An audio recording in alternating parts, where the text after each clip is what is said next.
ശരി.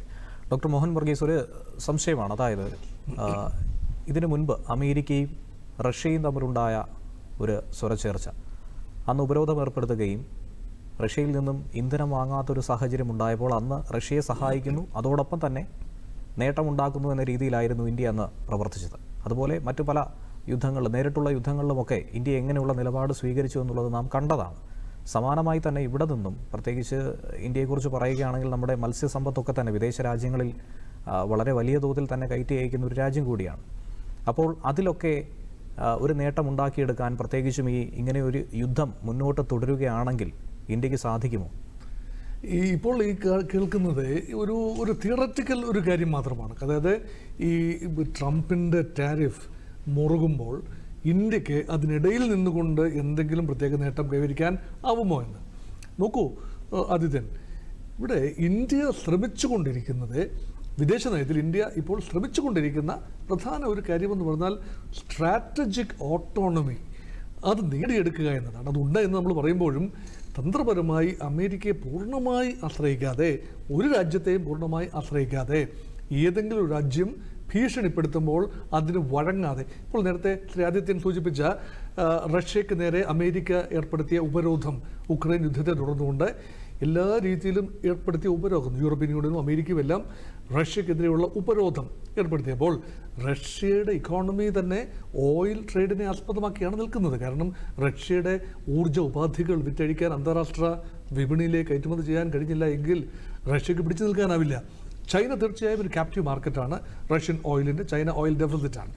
ഇന്ത്യക്കും തീർച്ചയായും വിദേശത്തു നിന്നുള്ള നമ്മുടെ എണ്ണ ആവശ്യത്തിൻ്റെ 80% ഇറക്കുമതി ചെയ്യുകയാണ്. അത് മാത്രമല്ല, ഇവിടെ ഇറക്കുമതി ചെയ്യുന്ന എണ്ണ നമ്മൾ ശുദ്ധീകരിച്ച് മൂല്യവർദ്ധന വരുത്തി കയറ്റുമതി ചെയ്യുന്നുമുണ്ട്. അപ്പോൾ റഷ്യയിൽ നിന്നും അമേരിക്കയോടുള്ള സൗഹൃദം നിലനിർത്തിക്കൊണ്ട് തന്നെ റഷ്യയിൽ നിന്നും ഭാരതം എണ്ണ വാങ്ങാൻ, ക്രൂഡ് ഓയിൽ വാങ്ങാൻ സാധിച്ചു എന്ന് പറയുമ്പോൾ അത് ഇന്ത്യയുടെ സ്ട്രാറ്റജിക് ഓട്ടോണമിയെ കുറച്ചുകൂടി ദൃഢമാക്കുകയാണ്. പക്ഷേ ഇവിടെ ട്രംപാണ് വന്നിരിക്കുന്നത്. അത് ബൈഡൻ്റെ കാലത്ത് നടന്ന കാര്യമാണ്. ഇപ്പോൾ ഇതാ ട്രംപ് വന്നിരിക്കുന്നു. ട്രംപ് ഒരു പ്രതികാര വാഞ്ചയോടുകൂടി ചില കാര്യങ്ങൾ ചെയ്യുന്നു എന്നൊരു തോന്നലുണ്ട്. അതായത് മാത്രമല്ല, ഈഗോ സാറ്റിസ്ഫൈ ചെയ്യാൻ വലിയ ബുദ്ധിമുട്ടാണ്. ഒരു രാജ്യത്തിൻ്റെ താല്പര്യം ഒരു നേതാവ് പ്രകടിപ്പിക്കുന്നത് നമുക്ക് മനസ്സിലാക്കാം. പക്ഷേ ഒരു വ്യക്തിയുടെ ഈഗോ, ചൈന ടാരിഫ് പ്രഖ്യാപിക്കുമ്പോൾ അത് ട്രംപ് ഒരു പേഴ്സണലൈസ് ചെയ്ത് ഈഗോയിസ്റ്റിക്കായിട്ട് എടുത്തുകൊണ്ട് മറു ടാരിഫ്, ബദൽ ടാരിഫ് പ്രഖ്യാപിക്കുന്ന ഒരു കാഴ്ച. അതുകൊണ്ട് അത് ഇന്ത്യ വളരെയധികം ശ്രദ്ധിക്കേണ്ടതുണ്ട്. അതുകൊണ്ടാണ് പരസ്യ പ്രസ്താവനകളിൽ നിന്നും ഇന്ത്യ ഒഴിഞ്ഞു നിന്നതിൻ്റെ കാരണം അതാണ്. ഇന്ത്യക്ക് നേരെ 27% ടാരിഫ് പ്രഖ്യാപിച്ചപ്പോൾ ഭാരതം അതിനോട് ഉടനടി പ്രതികരിച്ചില്ല.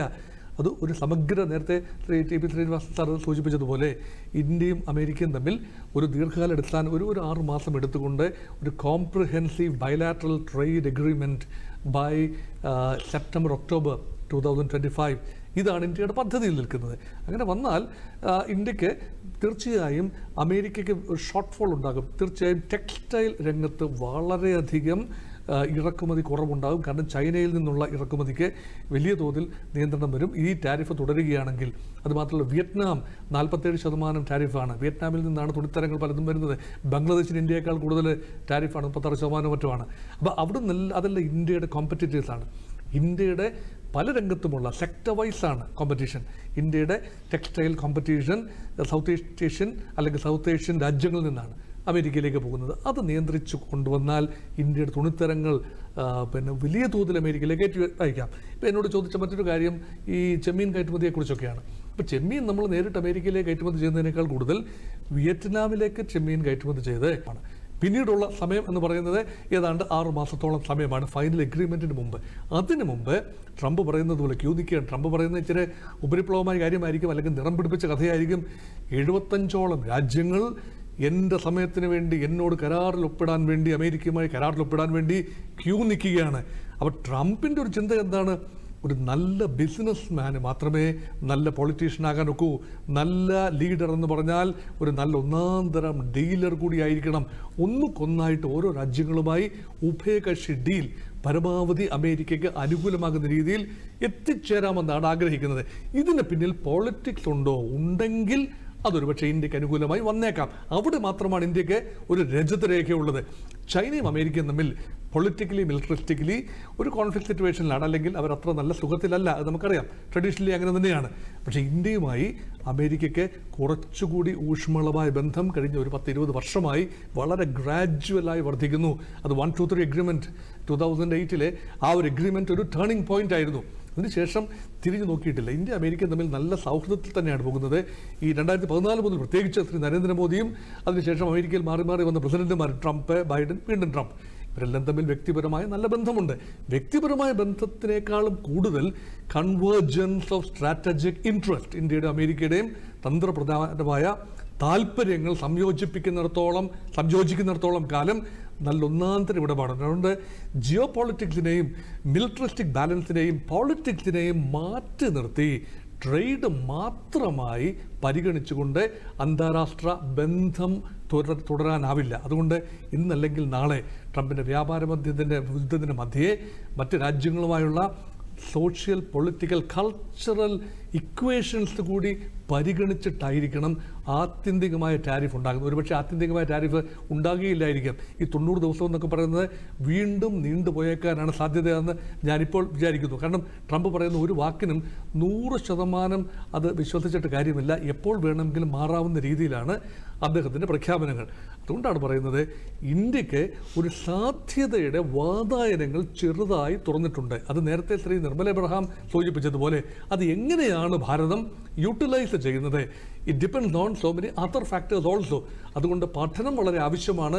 മറ്റ് രാജ്യങ്ങൾ എന്താണ് ചെയ്യാൻ പോകുന്നത്? ഇപ്പോൾ യൂറോപ്പും ചൈനയും തമ്മിൽ ഏറെ അടുക്കാനുള്ള സാധ്യത ഇപ്പോൾ പ്രഥമ ദൃഷ്ടിയ നമുക്ക് കാണാം. കാരണം ചൈനീസ് പ്രസിഡന്റ് ഷീ ജിൻപിങ് കഴിഞ്ഞ ദിവസം സ്പാനിഷ് പ്രൈം മിനിസ്റ്റർ ായിട്ട് സംസാരിച്ചു. അപ്പോൾ പറയുന്നത് എന്താണ്? യൂറോപ്യൻ രാജ്യങ്ങൾക്ക് നേരെ 20% നികുതി ചുമത്തിയിരിക്കുകയല്ലേ, ഞങ്ങളെ വല്ലാതെ ദ്രോഹിച്ചുകൊണ്ടിരിക്കുന്നു, എന്തുകൊണ്ട് നമുക്ക് കുറച്ചുകൂടി ട്രേഡ് ഉപയോഗിച്ച് ട്രേഡ് വർദ്ധിപ്പിച്ചുകൂടാ? ന്യായമാണ്. അതുകൊണ്ട് വലിയ തോതിലുള്ള മാറ്റം മറിച്ചിലുകൾ ഈ 3-4 മാസത്തിനുള്ളിൽ ഉണ്ടായില്ല എങ്കിൽ ഇപ്പം അതിന് ബദലായി ഫ്രഞ്ച് പ്രധാനമന്ത്രിയുടെ ഒരു പ്രസ്താവനയും വന്നു കഴിഞ്ഞ ഏതാനും മണിക്കൂറുകൾക്ക് മുമ്പ്.